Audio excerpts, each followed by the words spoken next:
Scroll beranda sosmed, ingat dunia, lupa akan kematian. Assalamualaikum warahmatullahi wabarakatuh. Innal hamdalillah nahmaduhu wa nasta'inuhu wa nastaghfiruh wa na'udzu billahi min syururi anfusina wa min sayyiati a'malina may yahdihillahu fala mudhillalah wa may yudlilhu fala hadiyalah. Asyhadu an la ilaha illallah wa asyhadu anna Muhammadan abduhu wa rasuluh. Allahumma sholli ala Muhammad wa ala alihi wa ashabihi wa man tabi'ahum bi ihsanin illa yaumiddin, amma ba'd. Alhamdulillahi rabbil alamin. Segala puji syukur atas kehadirat Allah Subhanahu wa taala yang telah melimpahkan segala rahmat, taufik serta hidayahnya sehingga kita masih diberikan kesehatan dan juga kebahagiaan hingga kita bisa berjumpa kembali pada saat ini dalam keadaan yang sehat walafiat. Biqaulina walhamdulillahirabbil alamin. Salawat serta salam semoga tetap tercurahkan kepada junjungan kita Nabi Agung, Nabi besar, Nabi Muhammad Sallallahu Alaihi Wasallam, yang mana yang telah membawa kita dari zaman kegelapan menuju kepada zaman yang terang benderang oleh agama Islam. Saudara-saudaraku semuanya, tak mungkin seorang pun lari dari kematian. A'udzubillahi minasyaitonirrajim. Bismillahirrahmanirrahim. Qul innal mautal ladzi tafirruna minhu fa innahu malaqikum tsumma turadduna ila alimil ghaibi wasyahadati fayunabbi'ukum bima kuntum ta'malun. Artinya, katakanlah sesungguhnya kematian yang kamu lari daripadanya, maka sesungguhnya kematian itu akan menemui kamu. Kemudian kamu akan dikembalikan kepada Allah yang mengetahui yang gaib dan yang nyata. Lalu Dia beritakan kepadamu apa yang telah kamu kerjakan. Quran surat Jumu'ah ayat 8. Teman-temanku semua yang berbahagia, semua pun tahu tidak ada manusia yang kekal abadi. Kita hidup di dunia yang fana ini tidaklah lama seperti apa yang kita pikirkan sebelumnya. Tidak ada yang tahu kapan dan di mana kita akan meninggal. Tapi ketika saya amati bahwasanya kebanyakan orang meninggal itu bersama dengan kebiasaannya. Misal, pencuri. Ketika sudah mahir dalam bidangnya, dalam hal ini mencuri, maka ia akan terus mencuri hingga pada akhirnya ia masuk TV dengan berita seorang pemuda tewas di amuk masa karena membawa sepeda milik warga.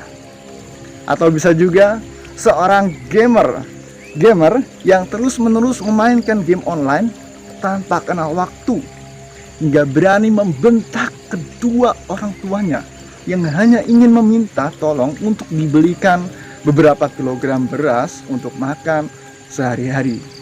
Hingga pada akhirnya Allah Subhanahu wa taala cabut nyawa pemuda itu melalui perantara malaikat Israel, yang mana kala itu dia sedang asyik sedang bermain game bersama kawan-kawannya.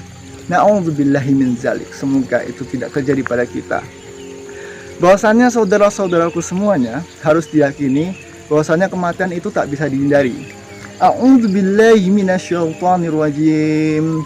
Bismillahirrahmanirrahim. Ainama takunu yudrikukumul maut walau kuntum fi burujim musayyadah. Artinya di mana saja kamu berada, kematian akan mendapatkan kamu, kendati pun kamu di dalam benteng yang tinggi lagi kokoh. Quran surat An-Nisa ayat 78. Atau satu lagi, seorang ahli maksiat yang mana sering melakukan kemaksiatannya dikala ia sendiri. Ia menghabiskan waktunya dan dirinya ketika itu mendengarkan, melihat, bahkan parahnya mempraktekkan sesuatu yang mana itu belum menjadi sesuatu yang halal bagi dirinya. Lalu ketika dia sedang asik dengan waktunya, maka di situ Allah tentukan kematiannya bersama dengan kebiasaannya. Maka sudah, selesailah dan terputuslah hubunganmu dengan sanak keluarga, teman, sahabat, dan orang-orang yang selama ini bisa jadi kamu curangi semasa di dunia ini. Wallahu a'lam bishawab. Teman-temanku semua yang berbahagia, ada zaman ketika jempol-jempol manusia mulai berpikir layaknya makhluk hidup. Mereka mengontrol tuannya untuk terus bertindak di luar batas-batas moral dan etika. Di zaman tersebut, manusia akan terus menunduk, memperhatikan kata demi kata tanpa hakikat, gambar demi gambar tanpa esensi, rekaman demi rekaman yang tak berarti. Manusia terus menatap sebuah kotak cahaya yang terus digulir tanpa henti. Ya, teman-temanku, saudara-saudaraku, dimanapun kau berada yang sedang berbahagia,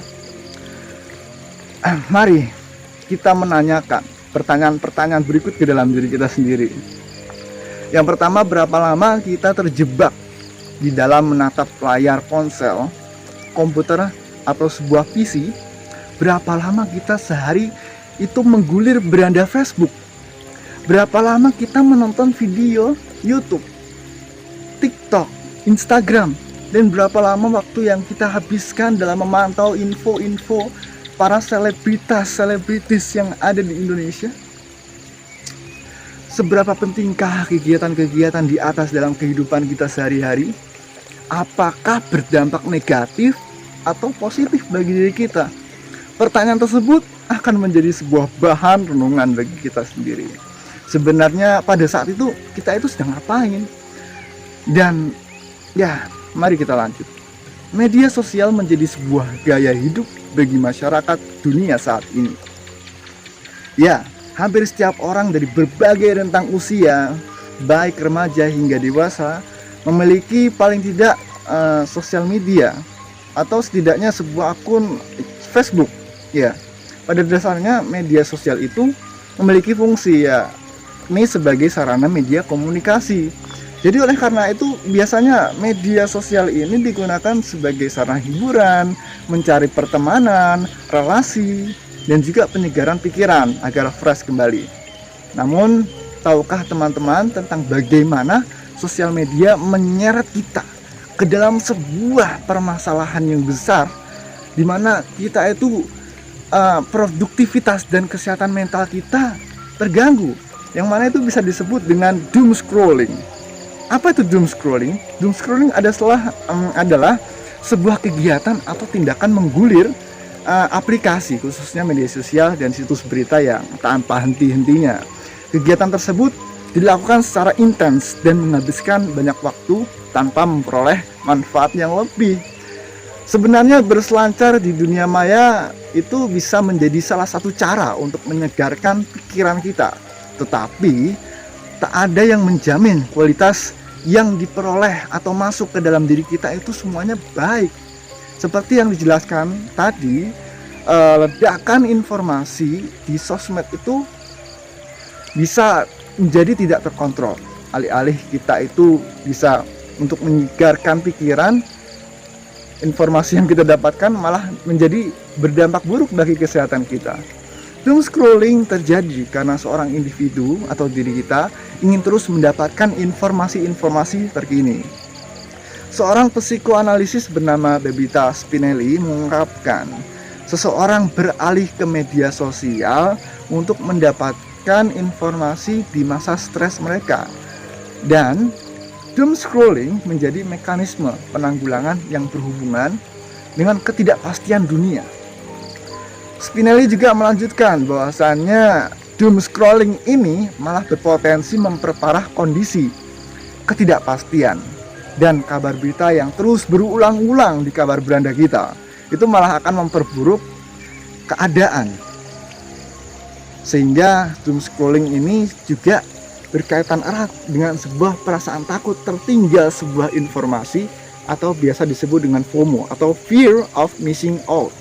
Oleh karena itu, teman-temanku, saudara-saudaraku semua, marilah tahan hasrat kita untuk scrolling media tanpa alasan yang jelas atau dirimu akan terlena. Manfaatkan waktumu dengan bijak. Jangan pernah berkata, mungkin masih ada hari esok yang sedang menungguku, atau untuk pekerjaan hari ini, untuk pekerjaan hari esok, biarlah diriku yang besok yang akan melakukannya. Wow, sungguh perkataan-perkataan yang mana seperti dirimu sajalah yang menjadi sang pemilik waktu. Jadi dengan demikian kita kan sebagai manusia yang diberikan akal untuk berpikir. Jadilah seorang mukmin yang cerdas, sebagaimana yang telah Rasulullah SAW singgung melalui hadis yang berbunyi seperti ini. Dari Ibnu Umar, ia pernah berkata, aku pernah bersama Rasulullah SAW, lalu seorang Ansor mendatangi beliau. Ia memberi salam dan bertanya, wahai Rasulullah, mukmin manakah yang paling baik? Beliau bersabda, yang paling baik akhlaknya. Lalu, mukmin manakah yang paling cerdas? Ia kembali bertanya. Lalu Rasulullah SAW bersabda, yang paling banyak mengingat kematian dan yang paling baik dalam mempersiapkan diri untuk alam berikutnya, yaitu akhirat. Itulah mereka yang paling cerdas. Hadis riwayat Ibnu Majah nomor 4259. Teman-temanku yang budiman, sebagai seorang muslim, sebaiknya kita tidak termabuk-mabukan dengan urusan dunia. Jangan merasa dikendalikan oleh dunia. Oleh karena itu, kita harus banyak-banyak mengingat apa yang menjadi penyebab kita berleha-leha, penyebab kita menjadi mager atau malas gerak dan serasa waktu milik berdua saja. Ya, benar, serasa milik berdua antara dirimu dan dunia. Apakah itu? Yakni banyak mengingat pemutus kelezatan. Yang dimaksud adalah kematian. Disebut kematian karena ia menjadi pemutus kelezatan antar penghubung dunia. Karena siapa yang mati, mulai saat itulah kiamatnya. Tidak ada lagi waktu untuk beramal. Sehingga perlu teman-teman ingat kalau hari ini yang ada hanya beramal, tidak hitungan. Besok sebaliknya mungkin.